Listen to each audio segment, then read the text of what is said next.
Let's talk all about AI in business. It's hosted by Brent Muller.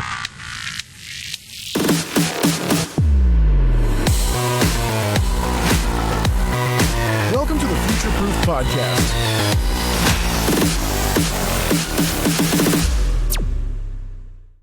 For those just tuning in for the first time, I'm Brent Muller from Deploy AI. At Deploy, we specialize in providing autonomous growth engines that power B2B and SaaS companies to accelerate and scale growth much, much faster. So if you're just looking to scale your growth or want to see how you could reduce some frictions of growth, links in the show notes. We're always happy to talk to everybody. Again, we're here to help, no pitch, just jump on for 15 minutes with us. Anyway, let's jump into today's episode. I'm really excited to have Joe Torres from OneCare Practice Management. Joe, thanks for joining. Thanks for having me, man. Appreciate it. Yeah. All right. Let's jump in. The first thing we always do is let's talk about your background and what I call leader's journey. Yeah, sure. I appreciate that. Yeah, it's interesting. You know, I remember when I first started many years ago at this point, I never wanted to remove myself from being a true engineer. You know what I mean? It was always like that mindset. It's like, I don't want to lose my skills. Am I going to be any good? You know, I don't want to become obsolete. And then when I started to get into leadership, I started to absolutely love it because it was focusing on how does business utilize the technology? Because that's really what matters. So, you know, really what is. But my background starts with life-changing events. 9/11 was one of the first ones. So in high school, I was a part of something called Project Cisco, where you had to be eligible to work with like the internetworking design. This was the late 90s, or very early 2000s when Cisco was starting to really blow up. And so they were going into schools and they were trying to recruit. So I was doing internet networking design in my junior and senior years of high school, and I loved it, but I didn't want to be a geek. So I I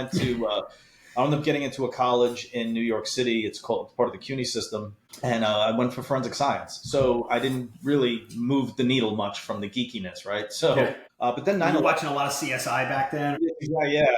It was a lot of Michael Baden is what it was. The HBO, Michael Baden stuff. That September, I was a freshman in college and I was on my way to school and 9/11 happened. And I was down there. I saw the second plane hit firsthand. I was stuck in the city for many, many, many hours. And my school was closed and it made me really question a few things because I wasn't really enjoying what I was doing. I really loved and kept thinking about the IT side of things. So I wound up switching schools and went to a different college in the city. But they only had night classes available because I was already well deep into that fall semester. So that made me available all day. So I wound up working for the Department of Buildings of New York City and getting up into the IT world because I created a database that had a UI. It was a relational database. And so I was able to start doing IT stuff at like 19 years old. And so that was my journey. That's what got me right into IT. And I absolutely fell in love with it. That's awesome. All right. And so now, talk about how you got into what you're doing today with OneCare. Yeah, it's a great question. So, you know, there's going to be a theme here, I believe, and it's going to be life-altering and life-changing events. You know what's cool about that, Joe, though, is that most of the founders have a zigzag, right? Everybody that we talk to has some sort of zigzag story,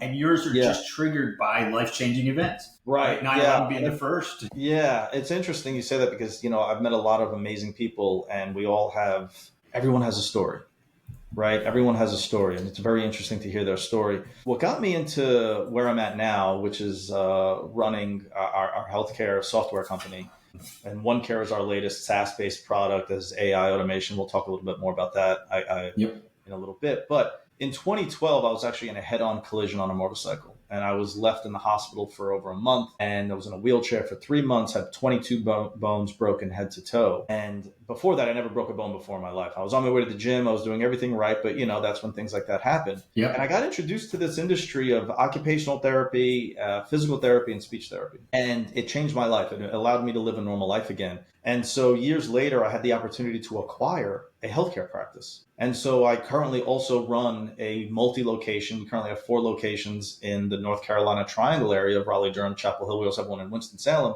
And we specialize in occupational therapy, speech therapy, and stuff like that. And when I started to run that company, and I was also director of technology for Pepsi Bottling, I saw that there was a real shortcoming of software and innovation and tools. And so that's what drove me into having the healthcare software, by actually knowing the service side, building products that helped the service because I knew how to run it. And so that's kind of where it led me today with OneCare and having a healthcare software company. Amazing. Amazing. And just for the audience out there, tell them what your product line, especially OneCare, helps practices do. Yeah. So the best thing I always like to say is we do everything but your taxes, right? That's basically what OneCare does. So it's one solution. What I recognized in running my practice, right? We have many providers. We're seeing tens of thousands of claims and visits a year and growing, and it's a great industry. And I recognize that we're using multiple tools to get the job done. And it's like, well, and then I'm having to reconcile different things. So what OneCare does basically, it's full practice management, and it's fully web-based, patient portal, full patient engagement. I mean, think of everything that you need from the life cycle of a patient, basically cradle to grave. We do payment processing, claim submission, and we have a lot of automation built into it. So that's what it does. It runs your practice of any size, right? A single practitioner to a small hospital system even uses our stuff, and many different specialties, right? Chiropractic, primary care, OBGYN, you name it, they're using our stuff. Really, really cool. So talk about how you've seen the industry evolve, because one of the things about healthcare is it's, upstream, there's kind of all kinds of innovation that we're hearing. We've had a lot of medical device companies on, but when you talk about the stuff that you do, the actual workflow, the hospital systems and the practice management traditionally have been very laggard. We've talked to practitioners they still had green screens and really old technology, right? Yeah. So talk to me about what you're seeing in the industry and kind of how you see it evolving. Yeah. So first off, great question. And you're right with the assessment. The change component is what they're most scared of. It's very interesting. These practitioners, whatever specialty, very intelligent, very well educated, but there's a business component that they don't know at all. And that's the piece where I see a lot of shortcomings with a lot of practices of any size. I was just on the phone with the single practitioner office yesterday in Texas, and he wants to scale, but he doesn't know how to. And so that's what we're talking to him about. And, they're scared of change. They're scared of what they don't understand. And I think that's one of the reasons why there's a bit of stunted growth within innovation. We're working with a lot of hospice now too, and home healthcare, same thing. So where we see a lot of the innovation is how do we automate some of the simpler tasks? So a lot of what I say to the practice owners after I build a rapport is like, let's not do stupid on purpose. Okay. Let's not do that. Love that. I'm going to steal that line. I love that. By all means. Yeah. By all means. Yes. Please do. We don't want to, right? We don't want to do the stupid. Why? Well, so let's remove what you're not getting value out of, the daily mundane tasks. So we have very low hanging fruit to the very complex things. And so where we see a lot of things happening is how do we automate? How do we predict? And so we're utilizing a lot of automation within our system, whether it's automatically generating claims once a visit has been completed, automatically reconciling, automatically generating reports. But then we're also utilizing AI. And we're utilizing AI on the daily notes and SOAP notes component and also visit engagement. So think of when let's say you have an elderly parent and you bring them to the doctor, but that day you can't go to the doctor's office. You need your friend or your whomever, your spouse to bring them. But you really want to know what was said. You ask the questions. They can't really tell you. What if you had AI to basically scribe that for you, utilize that in a very HIPAA compliant way, and now you have access to the actual visit? But more importantly, what if the doctor knew exactly when you listened to that treatment session or not? Yeah. And if you didn't, they can remind you, hey, I see that you still haven't listened to it, so please do, right? So now we're taking the impactful and powerful. Yeah, we're taking this patient engagement to a whole different level. But now that stuff is completely 100% integrated into your practice management platform, i.e. OneCare. And now all of your data, everything that you have is all encapsulated into one platform, fully HIPAA compliant, fully PCI compliant, you name it. It's all the things it needs to be, obviously. And so that's where we're seeing a lot of innovation, and that's what we're doing. And where we're seeing a bit of the slowness is the adoption.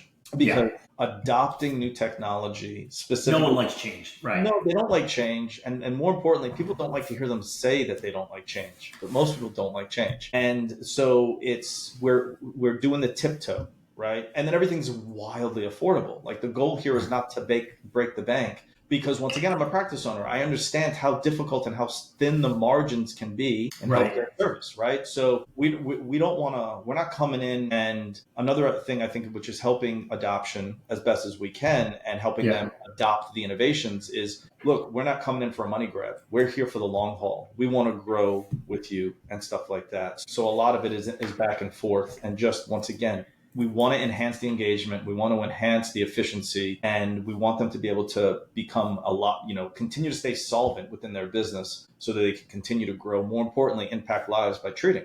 And so that's how we're seeing the innovation. That's how we're utilizing the innovation. And hopefully we're trying to continue to increase user adoption. That is amazing. And that is, to me, how companies need to think about relationships are everything, right? I love that. We're not here for the money grab. We're here for the long haul, because the practice is just going to keep evolving. It's not going anywhere, right? And then the question is, how can you interact with the practices to drive more innovations? Like, that one thing you talked about, that with patient engagement, is only scratching the surface about that whole patient journey, right? And so, the more you get those insights from across the practices, the more value you bring back to those practices. So I love that, Joe. And I think that is how, if you're listening to the podcast and you're in a different industry, whatever, to me, that should be the theme when you provide a platform and a service like this, to consistently help your clients, right, over time. It's not, I'm not just solving this. We do this. Why can't we solve that next thing, right? And then that's how you evolve. Well, and the other thing to that too is, like, we build something and name it. You name anything, and you expect maybe as the manufacturer that people will consume it in a certain way. And then what starts to happen is these things take their own lives. They start to take a life of their own, and we're recognizing that within OneCare. So a lot of the features that we've put into OneCare is a direct impact and recommendation sometimes of our clients. And we obviously do not even remotely charge for any extra feature enhancements, updates, upgrades, anything like that. We refuse to do that, because if you have a good idea, we realize that you're not the only one that can benefit from that. A lot of the other practices that use our stuff will. And so we're going to put it in, we're going to test it. And so a lot of the features that we did, once again, we focus on the workflow. The workflow dictates the features that we put in. And that's a big piece of where the adoption starts to increase as well for that reason. Love it. Love it. So, Joe, talk to us about now, I mean, again, we talk about adoption across industries is all over the map when it comes to AI. Certainly, what I love about what you're doing is you're solving their problems. AI is just a mechanism in which you're throwing it in. I think that's the right approach, because the AI hype cycle is a little too crazed, and you really want to find those use cases and those high impact ROIs use cases that you were just kind of talking about a few, is how you bring AI behind the scenes to solve those problems. And then lo and behold, these practices, I am adopting AI. I didn't even know it, right? I was through OneCare. So what are you seeing as you look down the road here in the next 12, 18 months? One, the adoption rate, and two, how AI can continue to impact the patient journey and practice management in general? Yeah, so I think there's going to be multiple ways. I'll give you one that just recently came up, and this is where I believe being a practice owner with the service side is allowing for a lot of innovation that we're doing on the software side. Yeah, you just started to have a conversation of interpreters. So it's like, okay, we have some bilingual therapists that work in my practice side, but not all of them are. Yet we have a good, fair amount of our clients that are bilingual, or the parents don't speak any English. Right. How good is this session going to be? How good is the treatment going to be? So now we're actually looking into bilingual interpreters with HIPAA compliant protection, obviously. And that's just something that popped up more recently for us. It's like, wait a minute, hold on. We have these big language models within AI, but what does it look like when I have to interpret? How is it going to make sure that the sessions are equivalent if they were fully English speaking versus Spanish speaking, or, pick a language? So that's something that I found very interesting. And it's like, okay, how are we gonna do this and bring this in? So I see some innovation around interpretations with different languages in general. Yep. Another thing that we see coming is some of the simpler things, like removing the ums and the uhs and the yes and stuff like that. That's pretty simple stuff. Pretty easy, yeah. Where we're seeing a lot of the innovation now is it's building out the documentation based on the type of document that it's supposed to be. So let's use a SOAP note, subjective objective assessment plan. That's what a daily note is. If you've ever been to a doctor's office, they're typing in their laptop or their iPad or whatever it is. Right. They're writing their daily note. Without that daily note, you cannot submit an insurance claim, really. You can't. Well, where the innovation is going now, it's completely based on the conversation. It's recognizing which portion of that note that conversation is right now, and it's automatically putting it in. So now we're not having to go back and file it in any way. It's recognizing exactly what the conversation is and how the form and the document needs to be laid out and how that daily note needs to be built out, all from just the conversation, from triggers in that conversation. And that's what we're seeing now. And it's continuing to get better and better. And that's just one piece. Then there's assessments, there's evaluations, all of that's right there as well. And that's what we're seeing. And that's what we're implementing as well. Awesome. That's amazing. Yeah. And again, great high impact, high ROI use case, right? Yeah. And ROI, for everybody listening, I always try to clarify is it's not always revenue based. It's operational efficiency. It's impact to, in this case, the patient and the practice in general. And especially when you can get, big bangs for your buck on, like you're talking about, the insurance submissions, and which just all helps with, at the end of the day, it does help with practice cash flow, right? Oh, sure. It's nice to get paid back. Well, yeah, because let's be honest, these insurance companies, the last thing they want to do is pay out. And so there's actually multiple ways on the ROI to your point. One, retainment of talent. It's hard. There's a high entry barrier to get good clinicians because they have to have extremely high degrees. They have to be licensed. So you can't just pick someone off the street to fill a caseload. That's one. Two, you want to reduce your amount of rejections that you're getting from your insurance claims, right? You want you want zero, as close to zero denials as possible. You also want your arrival rates to be high. You don't want no-shows, right? Because you're billable. At the end of the day, healthcare, guess what? It's a professional service organization. Just like your accountant is, just like your lawyer is. It's a professional organization, professional service organization. So we want to keep the clients coming in the door. We want to keep goodwill within the community. We want to keep rejections as low as possible on insurance claims. And we want to make it easy. Yeah. We want to make it easy and intuitive. And that's our focus. And AI is tremendously being helpful with that. Even building out, by the way, our whole platform. We use AI in the background too to build out a lot of things, not just user interface, but we're also utilizing AI a lot on the back, even from our sales stuff. So think our sales collateral and feature enhancements, we're feeding it all of what OneCare does. And then AI is helping spit out a lot of our sales stuff and collateral that we're using. So we're using AI on all sides. That's awesome. I love it. So if you start to think about the, I'm trying to think, no one has a crystal ball, right? But as you look down the road, do you see the industry adoption rate accelerating, or do you think what I'm trying to think is, Joe, if I'm a practice management and I'm on the fence about this, am I going to see another practice, a competitor, where they've adopted kind of what you're talking about and they're 2, 3, 5x more efficient than me?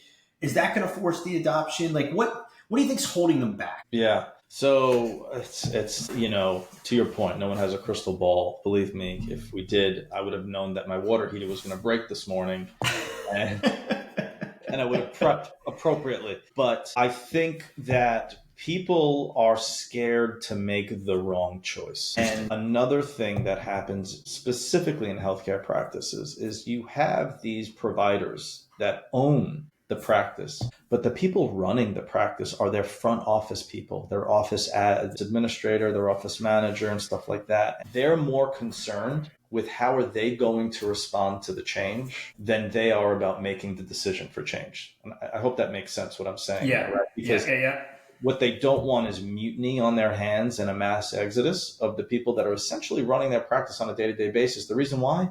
Because the doctor that runs the practice has no idea how the office is actually running. They don't know how to schedule. They don't know how to... They serve patients. Get authorizations, get their doctors credentialed, like you name it. They don't know how to do it. And so I think how we increase the adoption is we focus not really on the practice owner, i.e. the doctor, but The we're office really having to manager. focus on the office staff. Yeah. And we're trying to showcase, look, this is how your life is going to be easier and how it's going to be better. We'll talk about the numbers ROI with the practice owner because that's the piece that they definitely care about, right? But let's talk about how your life is going to be easier, right? Like you're missing out on authorizations, right? So how do we get you alerted on that authorizations are up so you can get those insurance claims in and you're not doing services for free? That I think is what increases adoption. The other piece is peer reviews. We do a lot of that. Like we have some practices that have been using our stuff for years and years and years, and their efficiency has been through the roof, and it's been measurable efficiency increases and money increase, right? So, they've seen a 20% efficiency increase and a 25% revenue increase. It's like, hey, Dr. X, do you mind having a conversation with this office? And they're like, no, not at all. So that's another way we're seeing, some change adoption. But I think the goal for us is we have to target not who the decision maker is, but who is going to influence the decision. Yeah. That's who we're having to target. And that's who we're trying to build a message. Because when we call a practice that doesn't know us from Adam, right, we have 5 seconds to make an impact. And what's really going to resonate? Do you want your life to be easier? You know what I mean? Yeah. And do you want to be doing less stupid, right? So that's kind of what our focus is. And that's how we think adoption is going to be. I love that you're saying this, Joe. You know why? Because I think what happens today, right? One is to your point about the 5 seconds. We tell all of our potential clients, and when we talk to them, the same thing is you have very small, tight window to get someone's attention. And so one thing you have to do is be counterintuitive. And to your point, I think that's what you're thinking outside the box. Being counterintuitive is going after the office staff, not the office owner in this case, because it actually just makes sense. And the nice part is you have a front row seat owning 4 practices, right? So right, who influenced the decision, which is great. Yeah, that's right. What's funny too is we have, and I don't think I'm giving any of my secret sauce here because there's enough business out there, I think. Yeah. What we realized too is we have a lot of referrals. This is on my healthcare service side, right? When I took over the practice, we were averaging maybe 5 to 8 referrals a week. Now, a referral is a prospective client at the end of the day, right? They were told to come one way or the other. Well, we're averaging anywhere from 50 to 60 referrals a week now, right? A week. Wow. A week. And I cannot hire fast enough. So if anyone's listening, we're always hiring some clinicians. But the thing is we recognize that the old adage of, let me go into X referral source that would send us a client with some donuts and you'll be my friend. That doesn't work. It doesn't work. It's about building the relationship. So I'm now probably on month 4, no exaggeration, with this one hospice that we're going to be signing. They've actually been helping us build out the specific things they need. And once again, we know that it's going to help all other hospices and home health cares. And it's the long haul. So once again, I go back to that relationship. It's all about building the relationships. And I may have 5 seconds. They may hang up on me, but we're going to call back because we know that this is going to be better for them. And we really want them to see it. And we're okay with it being a long haul. That's awesome. So your lead pipeline is not your problem. It's staffing. For my healthcare service, it's staffing and it's been staffing. For my software, it's a bit of both, right? We need more people that are qualified for onboarding and training and developers because everything's in-house with OneCare. Yeah. Everything's in-house, everything's in country, not anything against outside, but we like the accountability that we have with W-2 employees that are part of the team. And for that, and then we have plenty of leads. It's just people knowing who we are, I think, is the biggest thing. Because OneCare is about a little 2.5-year-old platform. We've been around a lot longer than that with our older legacy platforms, but it's getting that market saturation and market leadership. Awesome. Well, so that leads me to my last question. If I could give you a magic wand, right, and you could use AI to help you with OneCare fix one thing or remove one thing to help you grow and scale faster, what would that be? If I could use AI to help me build out what OneCare is, I think it would be, I would love for it to provide a way that it can show the practices with real data how much OneCare can actually help and run their practice in the most efficient way and utilize AI to basically be my entire marketing company for that. That's, I think, you know what I mean? Like, yeah, pop up on people's, instead of them, like they got a new email, boom, AI is like, hey, we realize that the system you're using isn't efficient. OneCare is. And then it just having AI embedded into their everyday, seeing what they're doing, and then saying, hey, OneCare can do it better. Yeah. And having AI be that for every person that's using I love practice management. I think that would be the magic wand. But hey, this sucks. You're doing stupid on purpose. Stop doing it. Here's OneCare. Yeah. Yeah. I love it. Love it. Love it. Love it. Yeah. Joe, I love what you're doing. The thing that I think is the neatest thing is that you own your own practices, which kind of leads you into how you can make the software better. Plus, you're getting feedback from your existing clients. And I think I just talked to Dorna Moini from Gavel, and she does this. It's very similar in legal. She had a legal practice, build a software based on, she had to solve her own problem. You kind of did the same thing here. But I will say healthcare, because I've been in healthcare technology for a while, I know how complicated it is. So I really, really give you kudos in what you're doing to solve it. And I think more people, more doctors, more small hospitals, they need to be talking to you guys. Yeah, I appreciate that. Yeah, it's very exciting. And when it clicks, it's almost like watching my kid take his first step. It really is it's that emotional for me, and I love it. And yeah, we've had practices with this for years. So yeah, we love it. I appreciate the opportunity to talk about this because it's exciting stuff. Yeah, it is. And we'll put all the links to OneCare and to your practices below when we go live. But